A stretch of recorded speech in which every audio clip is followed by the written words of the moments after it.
उर्दू कहानियाँ YouTube channel पर खुशामदीद।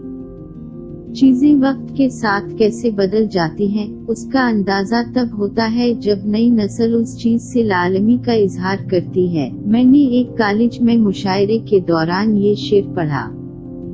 सालम तांगा करके बंदा उसके घर जब पहुँचे, यूं बोहे पर हो ताला, भेड़ा लगता है।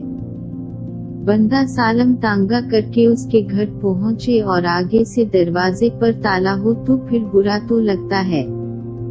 मुशायरे के बाद एक तालिब इल्म ने पूछा, सर जी, ये सालम तांगा क्या होता है? पहले तो मुझे हैरानी सी हुई। मेरी हैरानी अपनी जगह पर तो बजा थी, मगर उस तालिब इल्म की उम्र को सामने रख कर सोचा तो हैरानी फेल फोर का फोर हो गई। सालम तांगे का पूरा तस्वर उसकी पैदाइश से पहले या इसी दौर के लगभग नापेद हो गया था। उसे क्या खबर कि सालम तांगा उस दौर में कितनी बड़ी याशी और स्टेटस का हामिल था। सवारी तो सवारी, उस तांगे का कोचवान तक उस फख्र के एहसास से शराबूर होता था जो सालम तांगे की सूरत में जा रहा होता था। मुझे अच्छी तरह याद है जब मैं अबा जी के हमराह लाहौर के रेलवे स्टेशन से ताया जी नवाज के घर शादबाग जाता था तो हम दो लोग स्टेशन से शादबाग तक का सालम तांगा लिया करते थे। 6 सवारियों वाले तांगे पर 2 सवारियां देखकर रास्ते में कोई शख्स तांगे को रुकने का इशारा करता तो तांगे वाला नहायत तकबूर से अपने चाबक को हवा में लहराता और कहता, बाऊजी